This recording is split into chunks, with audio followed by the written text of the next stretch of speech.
Hey, welcome to the channel today. We're going to talk about how the golf swing is a sum of its parts. It's a question I get asked quite often is, what is the single plane? Today we're going to talk about the single plane swing and why it's the easiest way to play golf. So there's no better feeling knowing that when you wake up in the morning to go play golf, so that you're going to play well. There's no better feeling of hitting good golf shots down the fairway. Years ago, I was frustrated because I lost that. I was confused, I was frustrated, and then I met Mo Norman and learned the single plane swing. And so now I wake up every day and I know I'm going to hit it well, I know I'm going to play well, I know I'm going to have fun. So my mission today is to help as many people as possible wake up every day feeling good that they're going to go out there and play great because of the single plane swing.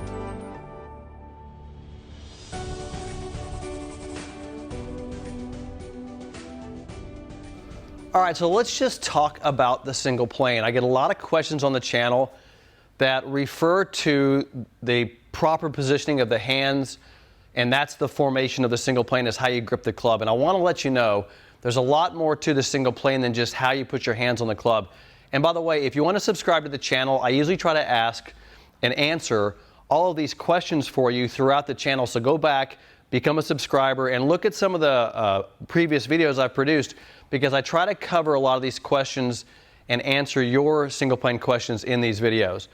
But I want to discuss today is how the single plane address position, how it's a sum of its parts. In other words, it's not just about the grip. And so many people, and I hear this, and I'm just kind of answering the question of people out there who are saying, well, if you just grip it in the palm of the hand, you'll have it in a single plane. Look, that's not the way this works, because that doesn't solve the problem of how the body simplifies its motion, because the goal here is to make it as easy as possible to get to the moment of impact.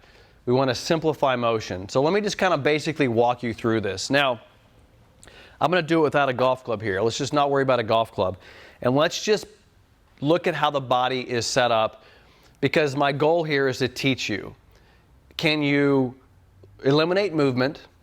Can you reduce the amount of rotation to get to this ideal moment of compression and impact to the golf ball? All good players get to a particular body position, spine position, and rotation that allows them to compress a golf ball, which means I can smash a golf ball with a golf club and hit it as far as I possibly can, right? All good players do that. What we want to do with the single plane swing is get there with less rotation, less upward and backward movement, and less stress on the body. We want to get there in the easiest possible way, which means we have to set up better, we have to make a backswing that's easier, and we have to then move into this impact position, release, and then finish in a much less stressful way on our body with less movement. So it starts at address, and we have to be able to put the body in the proper bends and rotations. I'm in my 3D studios today because this is a 3D discussion, is the body must be in 3 different particular metrics to accomplish the single plane swing. It's not hard to do, but you got to get every bit and piece of it right. So let me grab my golf club again and let's go through it. So the first thing is this. You can't just grip it in the palm of the hand, because if I grip it in the palm of the hand, it doesn't account for rotation. It just runs the grip through the middle of the hand. That's not the answer to the single plane swing. The single plane swing is when the club does a couple of things. Number one, at address, see how it lines up with my trail arm? So there's an alignment of the trail arm and the club. Now, here's the thing about that. My lead arm is visible above my trail arm. See how my lead arm is visible? Now, how is that occurring? It's not, you can't do that by gripping it in the palm. You have to do it with side bend. So watch this. So if I go into a side bent position, look at my hand. Watch this hand. If I go into a side bend position, you see how the hand gets some rotation to it? That's because the shoulder lowers and the hand goes into a rotation. So it's a very simple thing to figure out. And that is what is allowing this club to line up with the arm. See that? It's through that side bend that allows the hand to rotate. Now I'm going to do this for you. I'm going to take I'm using my training club here, but I'm going to take my lead hand off the golf club, and you're going to see that it's nowhere near the palm of my hand, All right, my palm is actually, if you look at it, my palm is off the club because my thumb is tucked in there. So it's nowhere near my palm. It's in my fingers. There's my thumb, fits in there, but it's still in a single plane. See that? So my point is that we're not trying to grab it in the palm of the hand.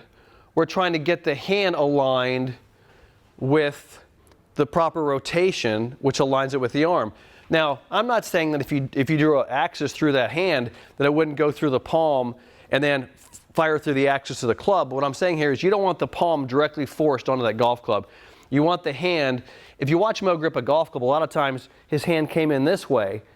In other words, his hand is off the golf club, it's in the fingers. This is the pressure point of the hand, is where you have this trigger finger. And if you want to know where that trigger finger is, simply pick up a rock or a golf ball, and this is where you skip from. So there's your pressure point in your hand. That's the same pressure point that I have on the golf club. So I'm not that concerned about the palm of the hand. Matter of fact, think of it this way, and this is why I recommend that you don't think about the palm of the trail hand, because this is a lever. This hand is a lever. You have your index finger and your wrist. Right there is a lever, right? You want to utilize this lever to produce speed. It's the same lever you would use if you're going to skip a rock like this, right? So I got to use the lever. The palm of the hand has nothing to do with this lever, other than that it's on the same hand. But the palm of the hand, what matters is the leverage I'm producing with the ability to use the length of this lever.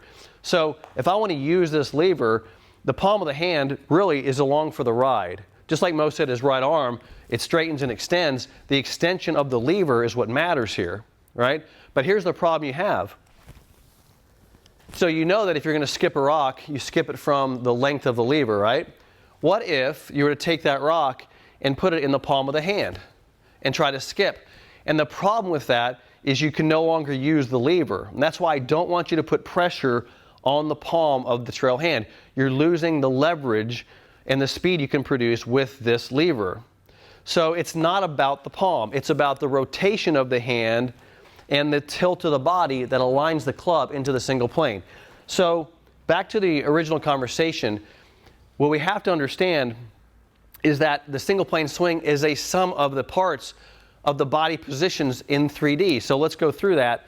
So here we have the side bend of the body, which is side tilt, which allows the arm, the lead arm, to line up. It puts this arm into a rotation, and I bring that up. I don't care about the palm at all. I care about the index finger wrapping around. I overlap.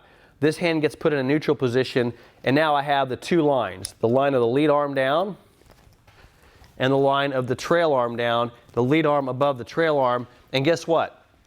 Because of the tilt of my body, it's put this hand in a non-rotational position. In other words, this hand now is like this. It can go back and it can come down, and it's not changing its rotation. It's just simply skipping a rock. See that? So it's going back and down. Now watch what's even more interesting about this. I'm going to flip down the line here. I want you to see my trail shoulder, because the trail shoulder now is being put in an up and down position. Watch this, up and down. See that? Up and down. So because of the side bend, because of the position of my arm, my hand is going up non-rotationally, and the shoulder is coming up and down with it as well. That's why Mo felt like the swing was up and down like a pendulum, because it's eliminating all this need for rotation. So now with the single plane address, from that address position, it goes up, and then look, it comes back down, and I can go up and down non-rotationally to impact. And I have absolutely simplified my ability to strike a golf ball. Why? Because I've eliminated movement, rotation, and I've simplified my moment of impact. So let me just refresh that for you just a second, because I get tons of questions about palm grip. Let's go through the lead hand really quickly. The lead hand is nowhere near the palm. Matter of fact, if you look at this hand, it's in a neutral position. So I have the grip, it runs through the fingers into the heel pad. You should be able to put a finger. If I was to choke down on the club just a little bit, you could put a finger in here between the wrist and the club. And let me grab a normal club here where you can see that's my training club. Let me grab a normal club. So I'll choke down on it, And so I'm down, 2 inches on the club, but look at that. I should be able to fit a finger in there because it's nowhere near the palm of this hand. You get in trouble when you start putting the club too high into the hand. The axis of the shaft must run through the fingers to where I can fit a finger right in there between my wrist and the club. Now, there is a neutral position. See how the hand is aligned with the face? There's the neutral position of the lead hand. And then now, when I bring my trail hand in, it's because I'm tilted, and this hand is in that rotation, like I said, and then I bring that in, and now you got a neutral lead hand, and you got a trail hand that's in a non-rotational position, and watch this. Now it goes back, and it comes down. Look how the club face squares perfectly every time I do that. So it goes back, and it comes down, squares up nicely, then I can extend and release that. So from the address, proper lead hand grip, proper trail hand grip, forget about the palms. It's rotations that do it, right? And let me go, and here's one final demonstration of that. People get these big grips in their clubs. Okay, fine. I don't like huge grips on clubs. I think you need grips that fit you, but watch this. I can absolutely produce a single plane swing. Let me grab some real quick. I'm going to produce a single plane swing with the skinniest thing I can find in my studio. Give me a second. Oh, yeah. So this was, wait, we got even skinnier. Okay, good. So watch this. Thank you, Keenan. So the skinniest thing I can find is this stick, right? This is one of those alignment rods. Okay. So people think, well, okay, I want to swing on a single plane. I got to have big grips. Well, watch this. I can hold this into a nice alignment with the lead arm, right? And then I can hold this as long as I get proper tilt and rotation. Look, this is now in a single plane, right? So I could absolutely move this on a single plane. So grip size does not determine whether I have a single plane alignment with this stick. What determines this is rotation of the hands and placement of the club. Now, here's the thing about it. I don't love this. Why don't I like this? Because it's going to move around. See, it's too skinny. So I'd want a grip. I still have to have this axis. See that? I still have to have this axis of the club running through this inside the heel pad. I have to have that axis, and I need this axis. And yes, I would want a bigger handle to hold on to because this is going to certainly move around a lot. But my point is, it's the axis of the shaft that's determining whether I can have this in a nice single plane, Mo Norman position. It is not palm grip that's doing it, right? It's the axis of where I place the axis and the position of my body. So I want you to throw away the idea of palm grip, but get your body position and rotations correct so you put your hand in a non-rotational position, free up the wrists, and use them like levers, and you'll help you produce speed and get the ideal single plane swing of Mo Norman.